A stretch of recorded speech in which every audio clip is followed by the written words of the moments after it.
Ny firosoana amin'ny fampiavana-pirenena miainga amin'ny foto-kevitry ny FFKM dia ny feonany izy efatra amin'ny rahalahy filoham-pirenena no vahaolana ho an'ny firenena raha ny nambaran'ny mpitandrina Lala Rasindrahasina filohan'ny FJKM. Tsotra ny vahaolana dia ny firosoana amin'ny fampiavana-pirenena miainga amin'ny foto-kevitry ny FFKM dia ny feonandreo ho filoham-pirenena miisa efatra.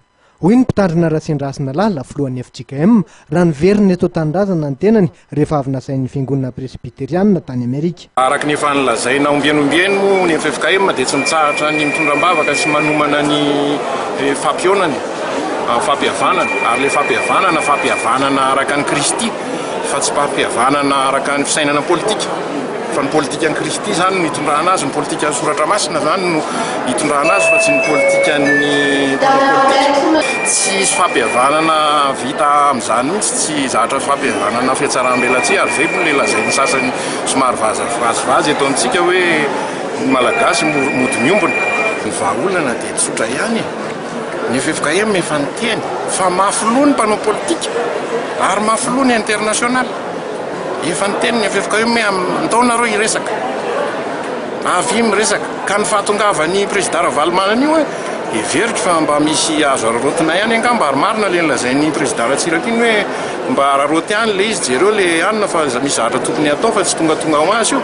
Naneho ny heviny ihany koa ny mpitandrina Rasindrahasina Lala mikasika ny fisamborana ny filoham-pirenena teo aloha Andriamatoa Ravalomanana Marka izay sady filoham-panampiny FJKM ihany koa.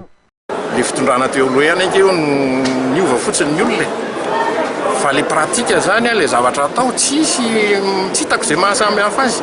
Ny any velany ary miteny hoe ary tao vao mainka ny aratsy ity any aminareo to be resaka fotsiny nareo ataony hoe nareo moa zany ratsy za zany fa ny fanjakana to be resaka fotsiny nareo izy fa tsisy ninona ataonareo mampanantena daholo ny any velany fa to tsy mahazo voly nareo resaka zon'olombelona io dia ny ilaina zoma olona dia ny ilaina voizina be io zany satria ny zavatra mitranga zany zao dia tsy aradrariny tsy araka ny maha-olombelona zany le zavatra ampiarina amin'le ary filoham-pirenena teo aloha.